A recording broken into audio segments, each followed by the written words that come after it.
Let me introduce myself first. I'm Youngmi Kim. I'm the moderator for the session 9. The title is Collaborative STEAM Ecosystems.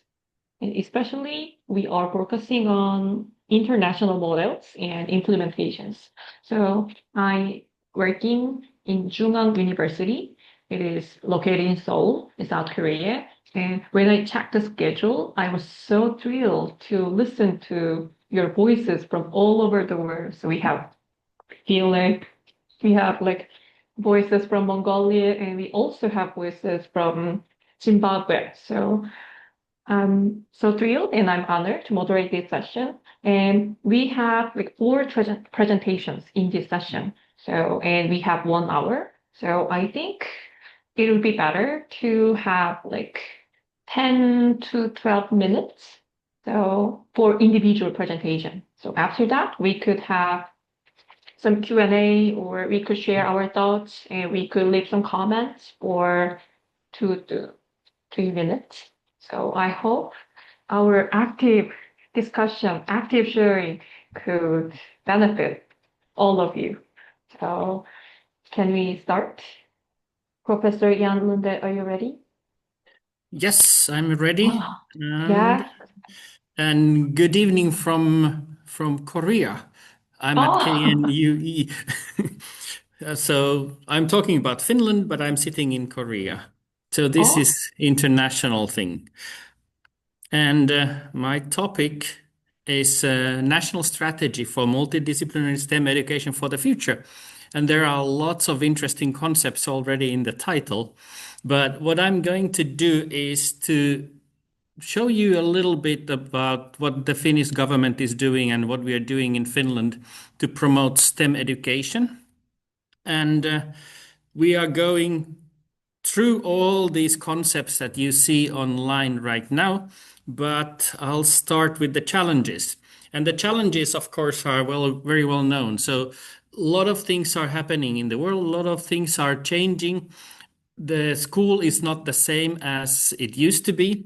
And especially because I've been training teachers for the last 2 decades in chemistry, I've seen the change. And when we talk about STEM and STEAM, the technology is coming in hard. We see IA coming in hard.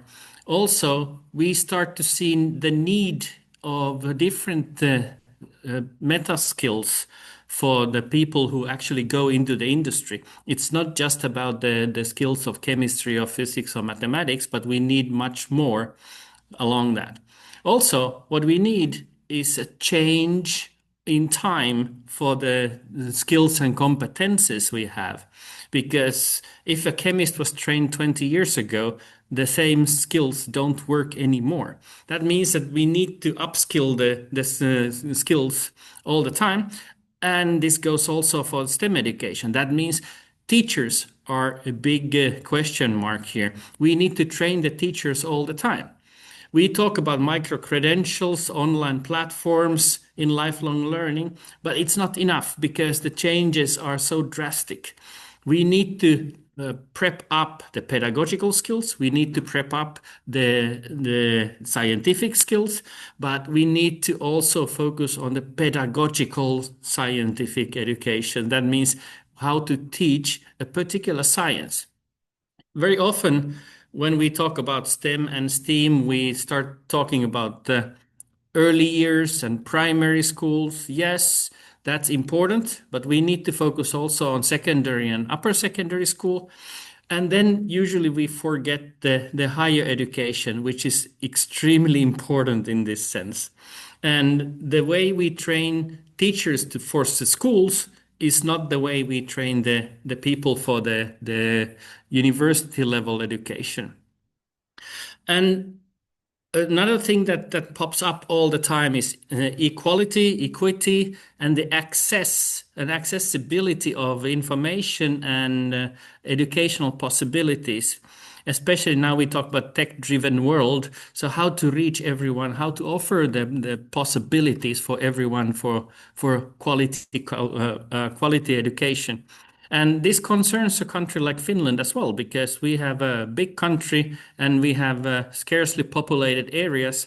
where it's hard to find teachers, so it's long distances. So it makes a difficulty for the education and especially to have the equity for everyone. So now the question is, what did we do? What we did was created a strategy. And this is a governmental strategy. It's part of the research development and innovation strategy of the country until 2030. So that means that this is a governmental initiative how to improve the system. And the catch of the whole strategy is that we need a systemic approach. We can't talk about the education only. We can't talk about the teacher education only. We can't talk about the science contents only. We need to talk about policies for the schooling, policy for the governance. We need to talk about research and what happens in research and how we use the research, because everything we do, we need to have evidence-based. So then we know that what works, what doesn't work. We need to involve the curriculum design. So we need to have a holistic view of everything. And this is what we have in Finland in 2023. We had the strategy put together, and then it was made into an implementation plan. There are 31 implementation targets, reaching from early year education to higher education and lifelong learning. And also, I'm coming to this soon, but also the attitudes and values. So 31 implementation targets, and I'm just lifting one especially here, is that the implementation involved also assessment of the strategy, how the implementation works. And this task was given to an external unit. So it's not governmentally produced, but it's actually produced by a network of universities called Luma Center Finland. And the advisory board is doing this, and we just completed the third year assessment. The importance here is that the evaluation feeds the needs back to the government, what can be done. And for example, after 2 years, we have already changes in the allocation of classes in primary school for reading and mathematics. So there are already inputs in the governmental program for that. Okay, so what the focus is in the strategy is that we focus on fluent everyday life, working society. That means everyone needs to have certain skills and competences for the future in the technological driven society. Also, Luma knowledge. And when I talk about Luma, this is the Finnish abbreviation for STEM. So this is what we are using all the time. So when I said Luma, you understand STEM. So Luma knowledge, that means the science, technology, engineering, math, and knowledge is connected with everything in the society. There is now just STEM or STEAM, but it's connected with the environment and the society. Also, we strive for good quality schooling. That means all levels of teaching and learning is very efficient. What we also try to do is to change the mental attitude for sciences and to improve the STEM awareness and find the ways to promote the STEM careers. And we heard earlier today already in this conference that the interest is very low, but that means that we have to figure out something else than just train the students for the knowledge.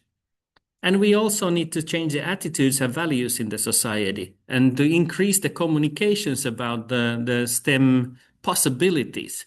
It's not about making problems, but it's actually solving problems. And this is something about the positive attitude. So what did we do? And when we talk about the ecosystems, in Finland, we created a collaborative Luma ecosystem. We figured out that researchers or teachers only can't do the thing.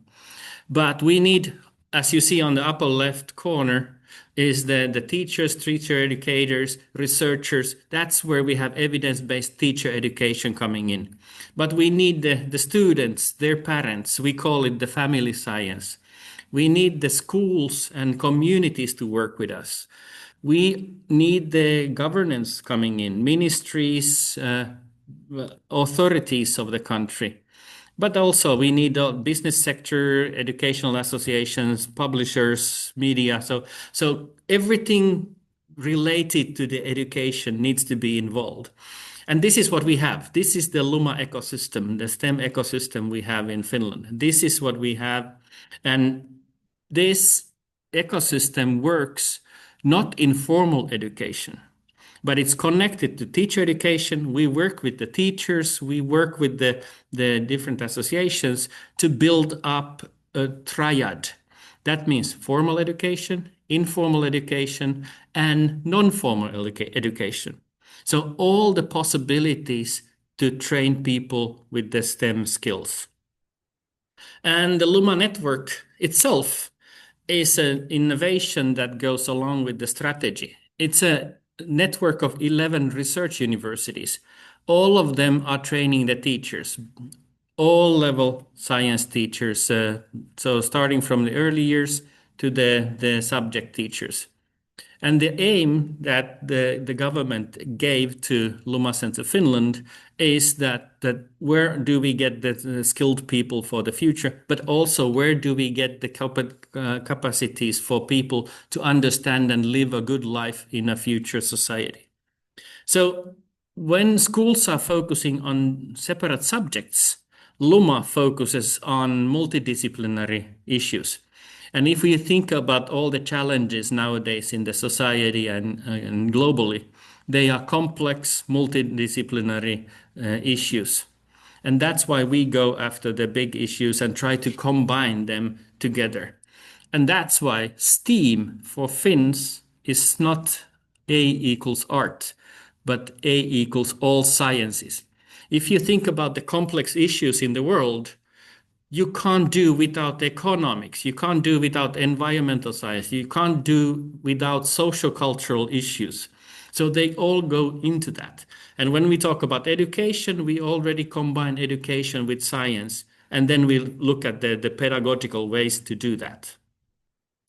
And finally, where we are ending is STEM literacy. So how to increase the awareness of things, how to get the people to understand science. STEM literacy here on the left is about doing science, understanding science, apply science, and see the follow-up, how it works in the world. But at the same time, we have to focus on the 21st century learning skills. We need to have the meta-knowledge involved, as well as the humanistic knowledge to have the values inside. And that means we are talking about ethical issues, emotional issues, cultural competencies, how future elderly people, for example, manage with the high technology that is pushing out everywhere. And also how the jobs and the careers are changing, especially now with AI, how it changes also the STEM fields. And for example, Finland has chemical industry as the second largest industry of the country. So what we have in the strategic move is that we look Luma as the super force for the future. That means we need to have the scientific knowledge, but not only in subjects, but interdisciplinary knowledge. And it needs to go into practice. Then we need to have the skills, the cognitive and metacognitive skills involved. We need to address also the social, emotional skills, and then physical and practical skills. And then we bring in also the attitudes and values. So the whole strategic planning and implementation takes all these together and builds up the competencies from this. And in schools, the key are the teachers, of course. So teacher education is something that we feed in all the time. Everything we do is evidence-based, so that means we do research in everything, and that information is also fed back into the teacher education and back to the schools, as well as curriculum development. And when we talk about STEM, there is one thing that we can't forget. In STEM, we have something which is the wow effect. We always have that wow effect that makes you wonder, wow, how is that possible? And that's a photograph 25 kilometers from my house 2 years ago in late autumn. And with that, I leave you with the wow effect. And Finnish Luma is the wow effect in the society in Finland. Thank you. Thank you for sharing your wonderful ideas. It is really great to listen to how to collaborate like universities, societies, and all other areas. Thank you. And if you have any questions or comments, we are so happy to listen to all of that. Any ideas or comments? Oh, so may I ask one question? Sure. So on the first slide, you mentioned about the AI power. Uh, Later, it was not discussed. So how the Finnish government deals with the AI issue in the education? Well, the AI is just part of the technological Um, change. That means, yes, we have European level high research centers in Finland, and we include AI in education. Yes, it's brought into teacher education. We do interaction directly with the teachers in schools, discuss how they use it. We spread the good practices. But when we talk about AI and technology in general, we are focusing on how to pedagogically use it. That means that it's not just used, but it's used in a pedagogical way to produce added value. And that's inbuilt in the whole system at the moment. okay, so in South Korea, AI issue is really hot. It's really hot It's topic. it's it's hot everywhere, yes, Oh, but it's not just AI. The technology is changing otherwise as well. So, and for example, in Finland, we have electronic matriculation exam, which is also used as an entrance exams for the universities. So there is another example of training the students to use technology in part of their studies. So it's about the generic skills in using and applying the technology, whatever the technology is. oh, so you And are focusing on the I have to core add value. also, yeah, I have to add here also that we can't forget the vocational training where the technology is completely different from just AI. It might be anything that helps to build the cars or the boats or whatever. So the field is huge, but we have to address all the fields and keep up with what the society needs. And that's why we have the strategy. Okay, so you are still focusing on vocational education as well. As well, Oh, of course. yes. Oh, one more question.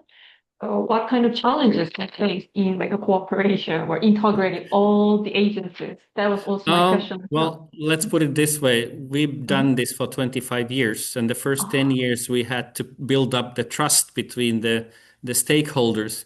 So we have 11 research universities in the network, which means that we have all the research universities in Finland here. Also, we have the advisory board where we have all the other stakeholders mm, represented, including the business sectors. So we do build the confidence by sharing, talking, doing things together. So it's not just one doing something, but we have common effort in doing things. And that's okay. the Finnish way, I would say. So there's no one shot solution.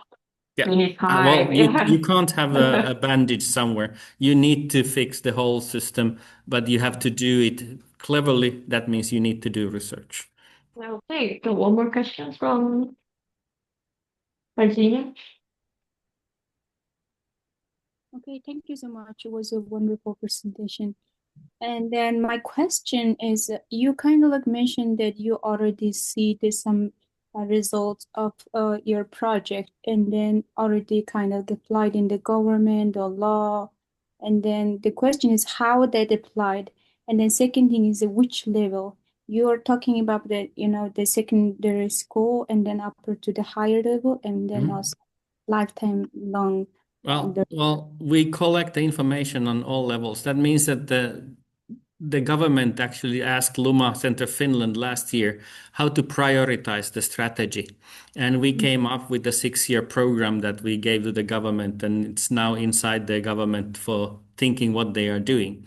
That means that we do have different ways of involving the LUMA or the STEM field actors or stakeholders here.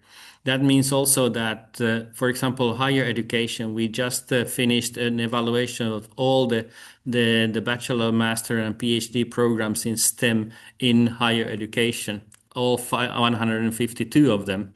And now we have recommendations, and those recommendations are now used in developing the governmental program for higher education. That means when the ministry talks with the universities, how they are going to solve certain issues there. So the information is fed into the systems back, and then the decisions are made accordingly. Also, Lumakeskus Finland, the Luma Center Finland, has a national task, and this is 4 years, and we have certain areas that we improve, and that is support the teacher education, support the children and youth activities with camps and clubs, or the science visits to the universities. So internationalization is one of the issues that we are trying to do. So we form partnerships to learn new from partners and share our experiences. So the good practices need to be shared. And then everything we do together with the communities, together with the teachers. Everything is tested before it's fed back to teacher education and for the teachers or the curriculum development. Hey, thank you for sharing your practical tips.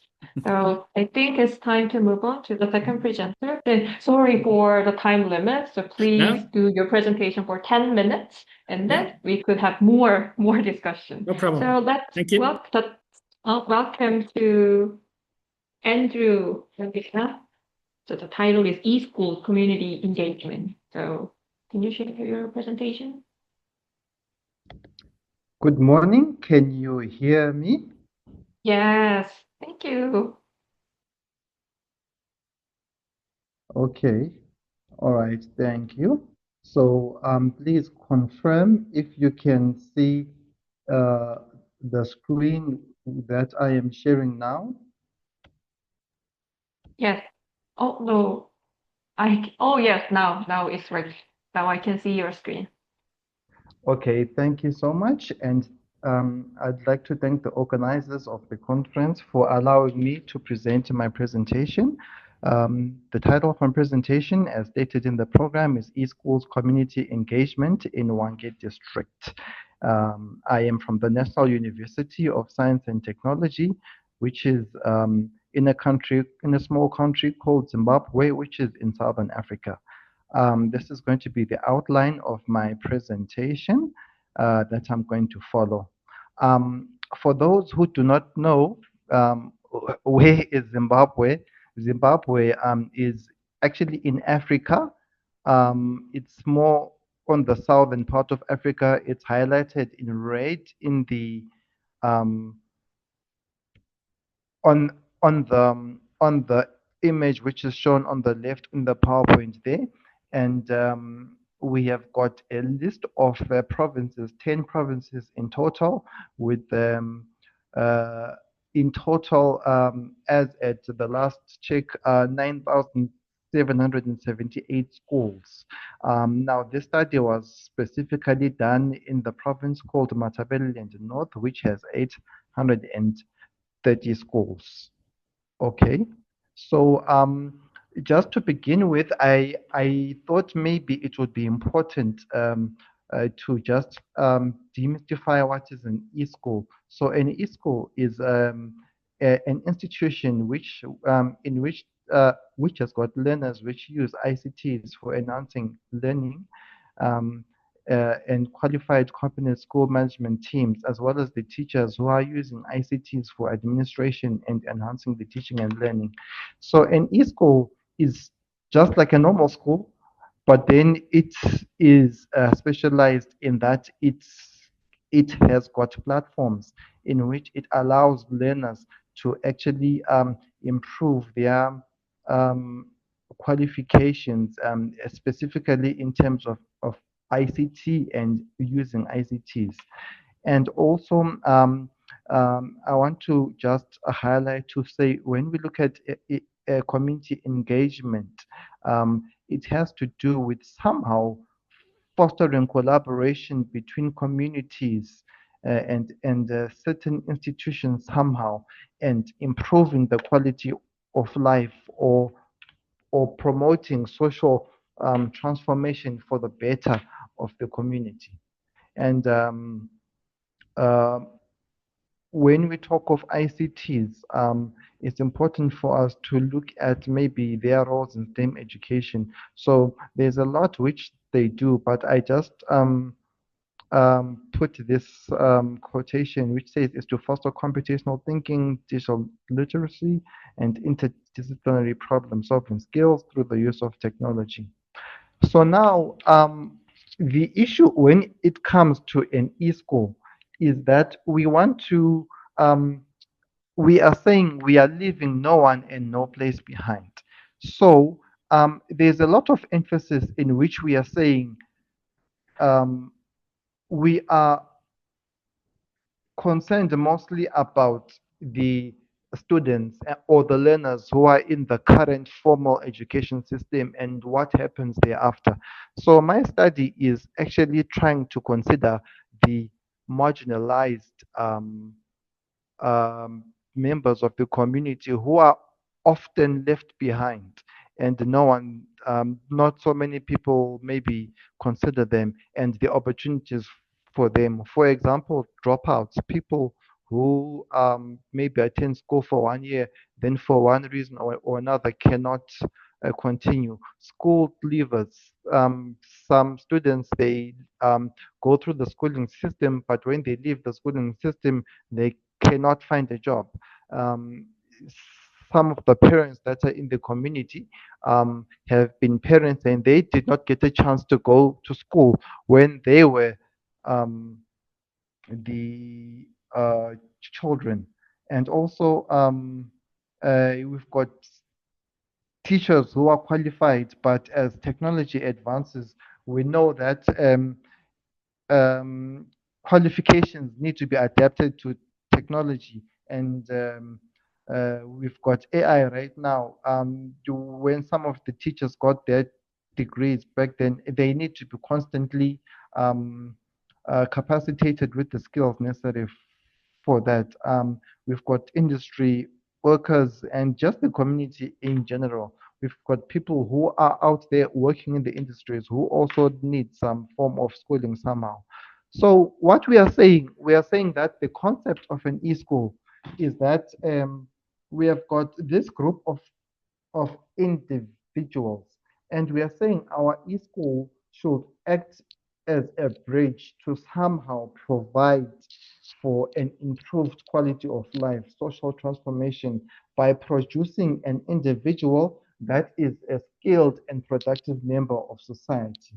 How does that happen? That happens if they go through a channel and they are provided with the skills which helps them to be a productive member of society. So that's the bridge concept of an e-school and how it comes into place. So I also want to echo the words of Temple, who said we do not necessarily need to build more classrooms, but rather we need more learning spaces. So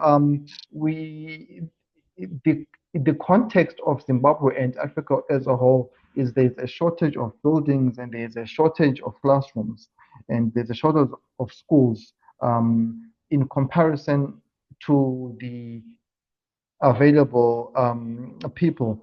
So we need to come up with a plan or a model in which we can accommodate everyone who needs such an opportunity. Sorry to interrupt. So because of the time, I'm really sorry to say that. So can you summarize your study in 2 minutes?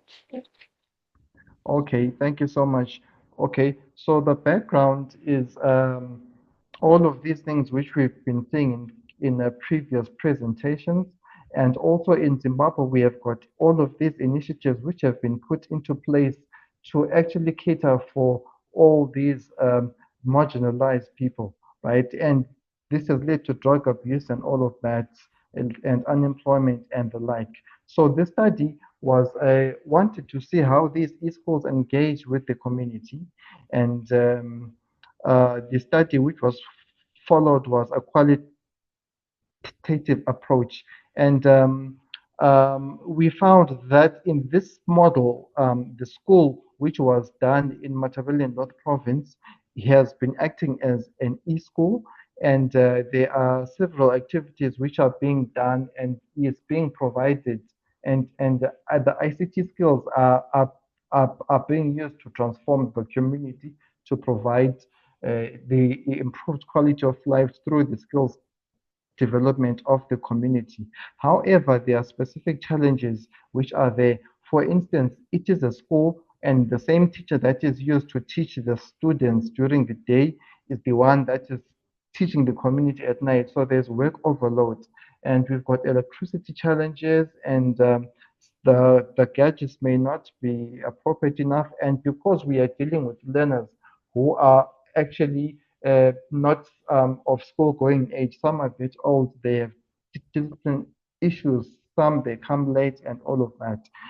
The government has tried to come into play, and they have actually provided or donated computers, and they've put in policies in which learning is supposed to be there for everyone.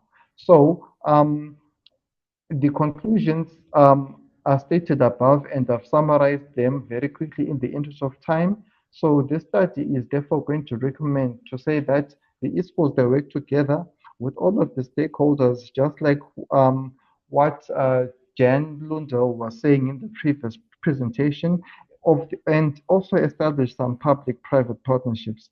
The e-schools also have some specified ICT courses that are up to date and address the current employment trends. And there should be an addressing of the teacher workload issue through maybe engaging other teachers, and lastly, to improve the discipline, maybe by a code of conduct for even these learners who are not necessarily students but can be of members of the community. So with that being said, I end my presentation here. Thank you for this opportunity you've given me to present, and my apologies for going above the time limit. Thank you. Thank you for sharing your wonderful ideas. I really love the idea of e-school community. And any other comments or question? I think we should have one question or one comment.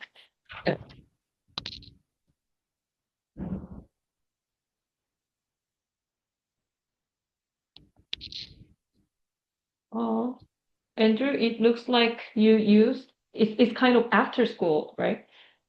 Yes, yes, yes. Oh.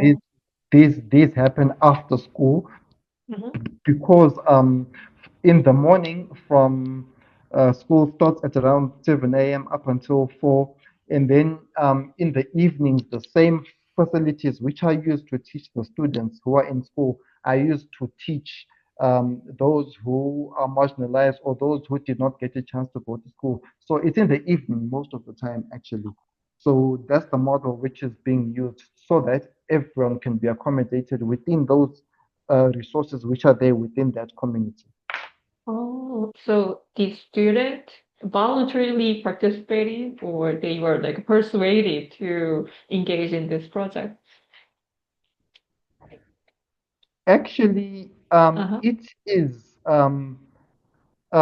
what happens is that they are members of the community who need some upskilling or some development of some sort. So because they did not get a chance to go to school at all, some, like for instance, I said some are dropouts. Some are parents who are maybe 40 years old and did not get a chance to go to school when they were at 13 or 14. So they no longer fit into the curriculum, the current schooling procedure, which requires you to wear uniform and go to school, and it's formal. But they need the skills so that they can be productive members of society. They need the skills so that they can have a job and they can be able to do all of that. So they then attend in the evening, and after attending this program for maybe about a month or 2 months, they get a certificate which now empowers them to go and be productive out there in society. Oh, okay, so that's why you explained the e-school is kind of bridge between those dropout students and the society. Okay, thank you. Yeah. Now let's move on to the third presenter. So the title is the measurement model for TPAC, and it is from Mongolian case. So please welcome Kanjime Baljinyam and Nabucha Serendolje. Thank you so much for the presentation. Let me share my screen.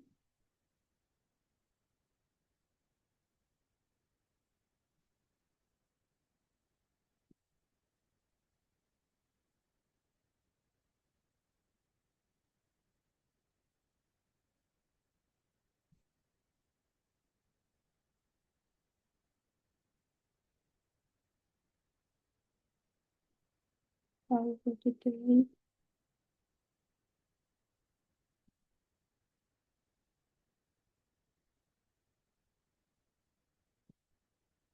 Somehow it's not letting me share my screen. So,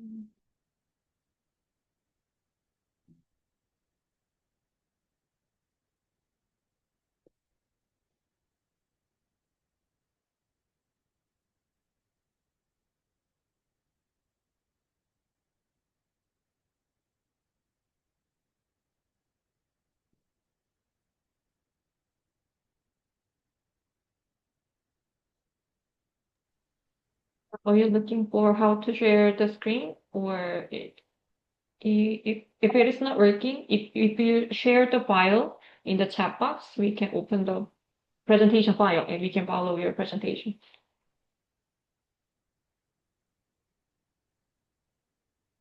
okay, I have to for the settings, I have to do something. So sorry for the delay. It's just somehow my MacBook is not allowing the apps to. Let me try one more time. If it's not working, I will share the link of the presentation.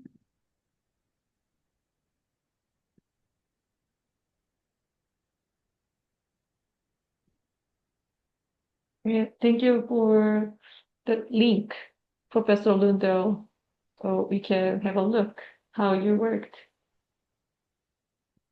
I think the Finnish case is always inspiring. South Korea really like Finnish case, and we study hard to follow the Finnish model. Thank you for sharing your idea in the PDF file.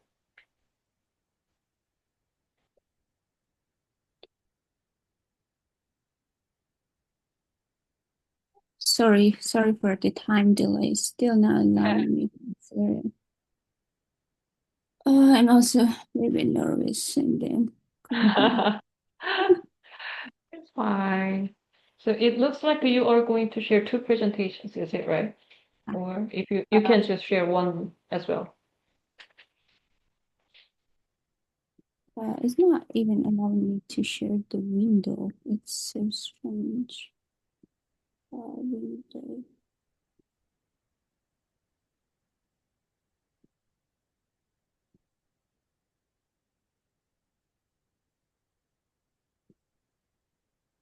Is it possible to share my presentation through email and then you can share it from your laptop? Oh yeah, sure. Okay, I can.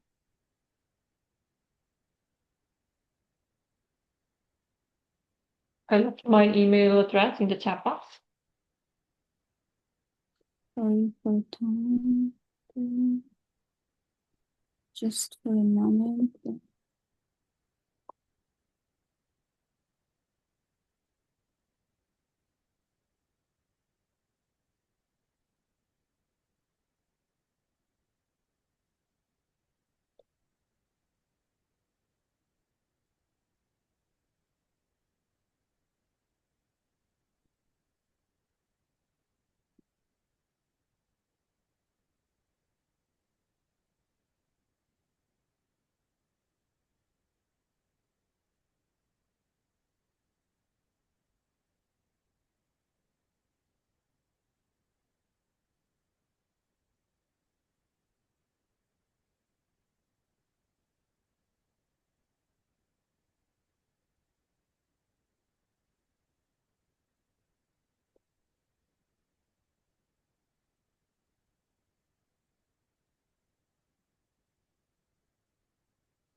Okay, send it. Can you check it for me? Oh, yes. Okay.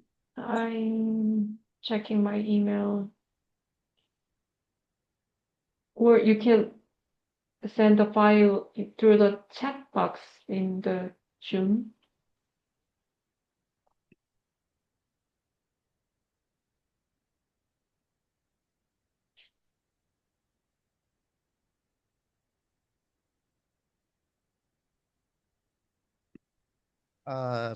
Excuse me, Miss. How can I say Miss Baljinyam, or can you drag and drop your file in the chat box, Oh, so I I can open. downloaded. I downloaded. So I think because of the time, you could do one presentation. Which one do you prefer? TPAC or GeoGebra? Which one do you prefer? Okay, I would prefer GeoGebra one. GeoGebra one, okay. Okay. Sorry. It's Now I fine. finally have access to share my screen. Oh, it's working. Okay.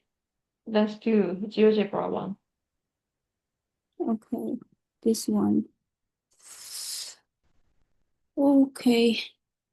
Let me-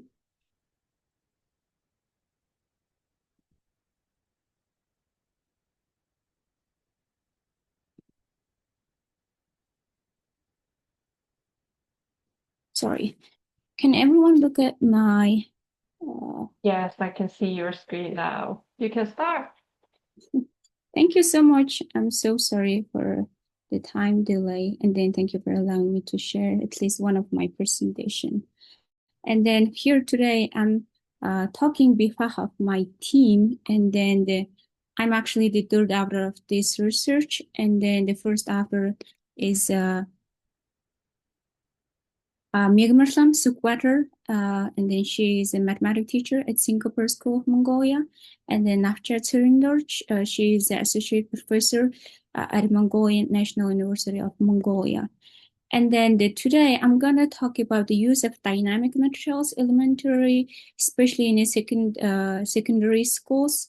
And then it's combined with the interactive classroom, GeoGebra basic classroom, as well as the dynamic materials developed by the teachers and then researchers. So the content of the today presentation is gonna be about the theoretical part of study and then research methodology and then the finding and discussion. And since 2016 and then till 2025, and then the first and then second author, they did a multiple research based on the learning and then teaching and using interactive software and GeoGebra, especially for the 3D shapes and then conceptual development. So we're going to talk about the teaching methods. So lack of time, I'm only summarize. This is in Mongolian, especially in the secondary education, which means 1 to 5th grade, 6 to 12 years old students, and then pupils. And then so we called this the alpha generation. And then so these generations, the digital orientated and then desire to receive information quickly by visually, or they prefer the personalized learning. And then so we face, as teachers or educators, we face a problem how do we prepare a lesson which is based on technology as well as pedagogy and content to teach the new generation students. So this is a 3rd grade and 4th and 5th grade students. And then we studied the illustrative mathematics IM, the problem-based K-12 math curriculum designed to deepen the students' understanding through the inquiry collaboration. And then key features, it encourages problem solving and then reasoning. and then meaningful learning students. So based on this, the structure, warming up, launching, and problem-based activity, especially the GeoGebra activities. And then we use the teaching models, the concept and development, and then also direct teaching and then direct learning models for our the teaching. And then the shortly about GeoGebra platform, it's a teacher-students it's for teachers and the students to learn math interactive way, and then also different kinds of apps through and then classrooms. So the research methodology, experiential learning methodology, we're going to talk about stage of the lessons. First stage is implementation stage. The researchers create GeoGebra interactive the classrooms with the dynamic book, and then we actually created a dynamic book. And then also specifically for elementary school teachers and secondary school teachers too. And then this usually takes teachers and researchers to meet teachers through the Google meeting, and then at least 2 hours. And then the preparation stage, and then this kind of period, we learn the GeoGebra program, and then we develop the dynamic activities and then applications too. And then also we received an advice of dynamic applications or coding professionals, and then create the GeoGebra books and activities for the teachers. And then for the conclusion stage, we show the book and then activities to the elementary school teachers who is experienced and then in-service teachers. And then after that, we had a discussion and debriefing about how to improve those, the coding, and then as well as the content. And then so as a collaboration, we work together to collect also the answers and feedbacks back from teachers and then students to improve this. So for this case, in the grade 3, 3rd, 4th, 5th grade, we teach 4 different kind of lesson.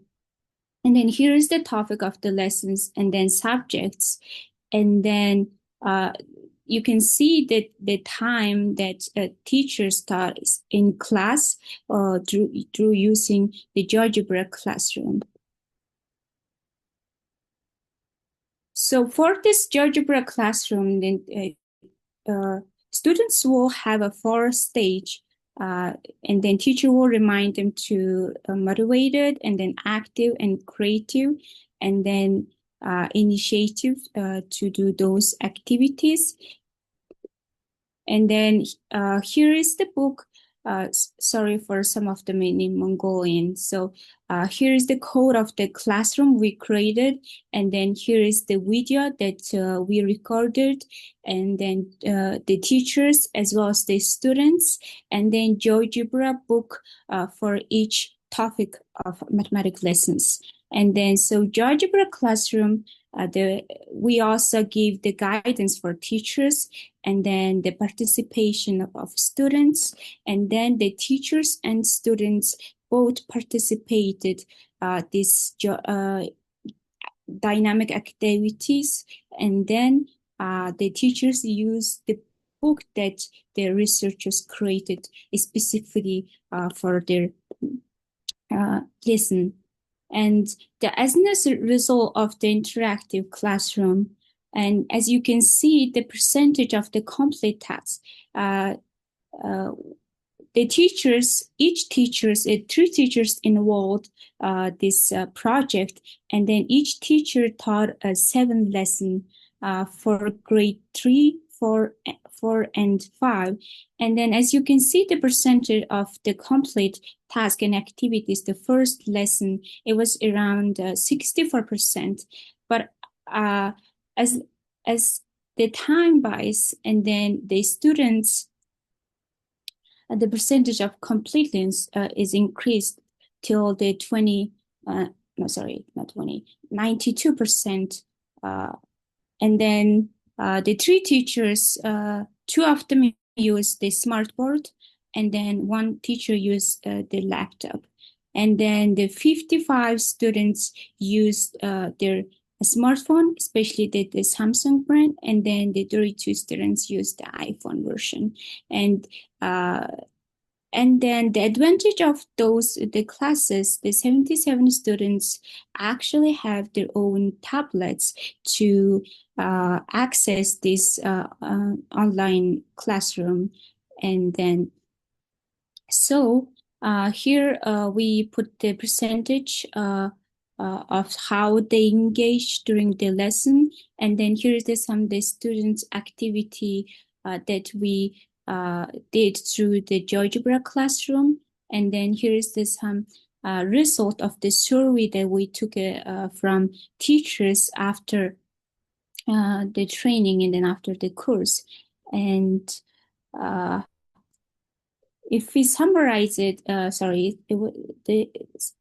for some reason it's not going. And then for summarize it, the study involved 3 elementary school teachers and a total of 132 students in 3rd in 5th grades. And then each teacher created a class and then taught 4 to 6 lessons using dynamic textbooks, GeoGebra book, and then GeoGebra classrooms. As we seen from the previous the table, the diagram, the number of the access and unsuccessful access to the lesson in the class tended to decrease in lesson 3rd to 3 to 6, and then which increased the percentage of access. And also the completion rate was around 61 to 71%, but increased it until to the 75 to 86 for each lesson, specifically for the lesson 3 to 6. So as a conclusion, for students, the activities included getting to know GeoGebra Classroom, and then actually have to log in, and then actually using those tools, and then apps and books and activities, and dragging points or slides, writing text, and choosing the correct answer. Those kind of students' engagement is increased. And then teaching and planning lesson, the guidance specifically for the students was improved during the teaching the project. So thank you for this giving me a chance to share about how we implemented the GeoGebra Classroom and then dynamic applications specifically for the secondary school and elementary school. And thank you so much. And then the discussion might be, we can make this suggestion of time of regular class, especially in Mongolia, it's usually 40 minutes. And then we, after the research, we concluded that these kind of interactive and then the class need at least 2 hours to cover of the subjects and then the topics. And also elementary school teachers need to have to use those technologies effectively for their teaching and then learning. Here is a reference, and thank you so much. Oh, thank you for sharing your wonderful idea. So by using GeoGebra, students could interact with the actual math problems, and you show how the completion rate was increasing. And when you see the chat box, there are wonderful comments from Professor Lundell. So I hope the presenter could answer, or you could leave any comments or questions.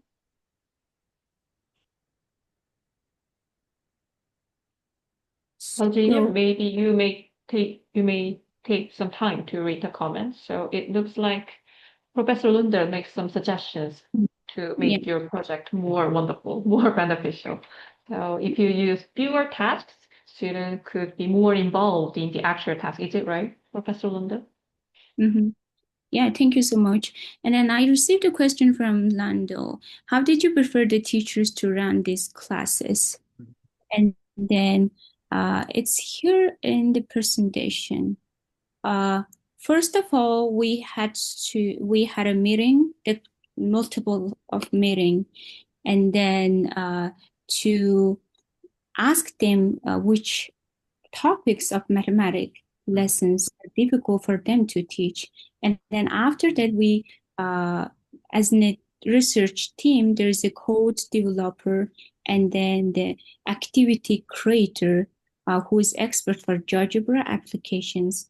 And then also the university professor who gives advice for the pedagogy and then technology and content. After multiple of the online meeting, and we received the feedback from the high school and elementary school teachers, and then we create a specific book and GeoGebra activities for them. And then after that, they will give us feedback, and then we made some changes, and then we present them, and then they started using those the ready and free activities for their teaching. Just a follow-up question on that. Have you gotten any feedback from the teachers later on that if they change something from your guidance for the classes, just to keep all the students on the tasks? So we're receiving positive feedbacks, and then also as well as the negative. As you mentioned that the book are too long, and then so we have divided them into different parts, and then so that it can be filled in 40 minutes. And we created the whole dynamic, the book. So the teacher, what they want is they need more activities. And then also the feedback they gave us is that it's those activities and those books are limited because we didn't cover all the topics of the third grade and fourth grade and fifth grade. And then so it's one way it's impossible to use those the online and then interactive activities for each lesson and every time they're teaching mathematics. And Well, then yeah. If I comment that directly is that if you have third, fourth, and fifth grade students, you could use the same exercise, but actually pedagogically add something on site that is not in the exercise. For example, ask the students, and how would you do it differently, or how would you add something instead of just saying that, okay, it can't be done.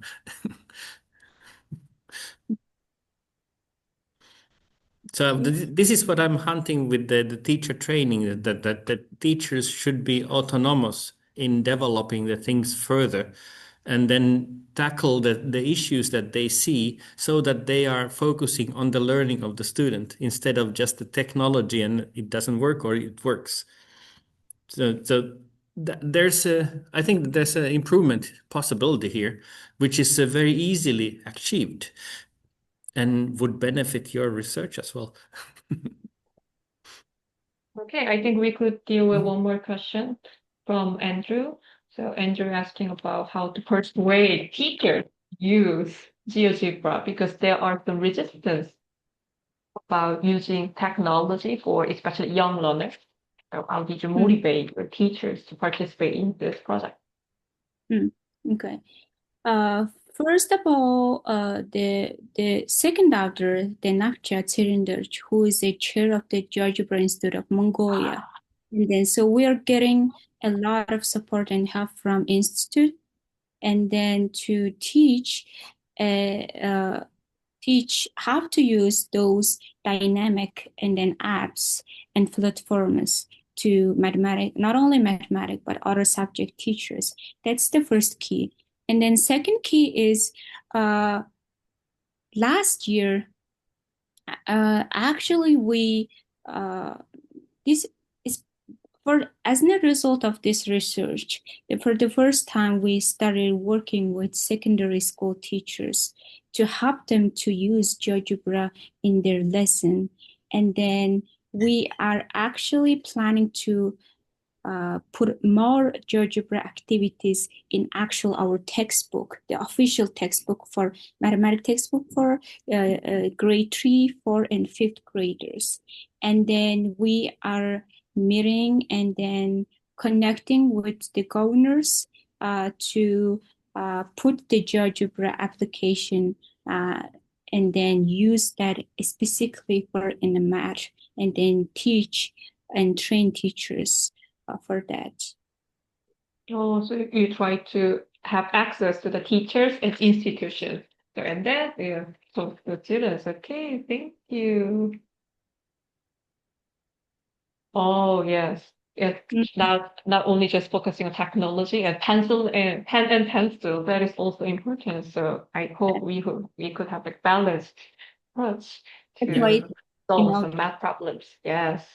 Then And we're not only using tools and technology, and then but also as in a homework, we let those young learners to actually write on their notebook, and then just illustrate it by their own hand. And then because easy for them to kind of like it's some of the activities is game based. So those alpha generation, they like to just, play while they're learning. And then we expected maybe as in homework, the one student might, try 10 times at most. But after a homework, we saw like, for example, one student, he actually played and then made those 3D shapes 92 times, which shows that they're not going to actually draw those in their textbook 92 times, which is showing that it's really interesting for them to like playing around like other games. Oh, okay. So there is the value of adding technology to the pen and pencil approach. Okay, thank you. I'm so happy and I'm so glad to listen to all of your wonderful ideas and comments. And I hope this inspires your future study and future work. And thank you for being this session 9. And I hope you enjoyed the last conference. Okay. Bye. Bye. Thank you so much. Bye.